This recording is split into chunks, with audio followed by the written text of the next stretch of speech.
Muy buenas tardes a todos y bienvenidos a otro vídeo más de renovables en el cual hoy vamos a explicar qué es una célula fotovoltaica. Pues una célula fotovoltaica consiste en un diodo semiconductor en el cual la unión PN está expuesta a la luz, en el cual la luz genera un movimiento de carga que origina una corriente eléctrica directamente proporcional a la irradiación incidente.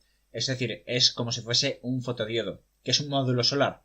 Pues es una combinación de células que están conectadas y es en serie o paralelo. ¿Cuál es el circuito equivalente? Pues es una fuente de corriente con un diodo en paralelo, una resistencia paralela, una resistencia serie, cable y una resistencia variable. Esto se denomina resistencia serie, que es una resistencia de contacto, pérdidas del cable y demás. RP es la resistencia en paralelo que corresponde a la corriente en fuga que hay en la unión PN. ¿Cómo se calcula la expresión de la corriente? Pues la corriente corresponde con la expresión de IPV menos I sub 0, que corresponde I es IPV, que es la corriente generada por la luz incidente, menos I sub 0 por la exponencial de todo esto, que I sub 0 corresponde con la corriente de saturación de inversa del diodo, y todo este término corresponde al diodo, menos V más RSI entre RP, que es el término aportado por las resistencias serie y paralelo. Luego hay otro término que es alfa, que es el factor de idealidad del diodo, que aparece aquí.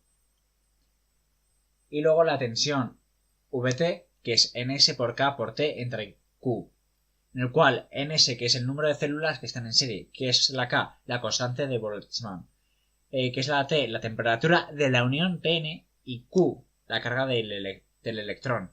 ¿Cuál es la constante de Boltzmann? Pues es 1,38 por 10 a la menos 23 julios entre Kelvin.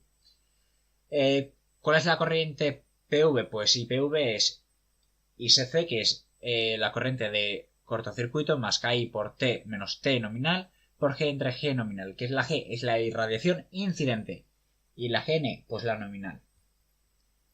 ¿Cuál es la corriente de saturación del diodo?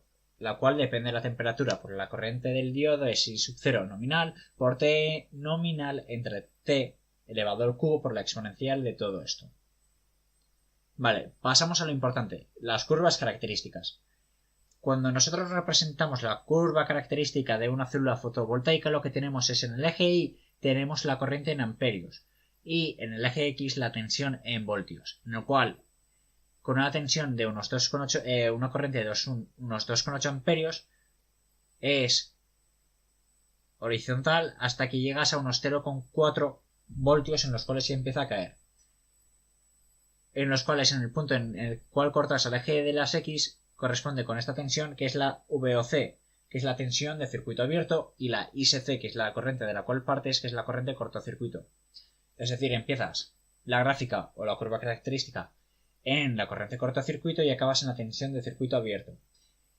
Antes de llegar a la tensión de circuito abierto hay un punto que es de vital importancia, que es la potencia máxima, la cual corresponde con un nivel determinado de tensión y un nivel determinado de corriente de potencia máxima, los cuales ya habrá que calcular más adelante. Luego hay otro parámetro que corresponde con FF, que es el factor de llenado, que es la potencia máxima entre la corriente de cortocircuito por la tensión de circuito abierto, en el cual idealmente sería 1. Y con esto hemos terminado. Hasta luego.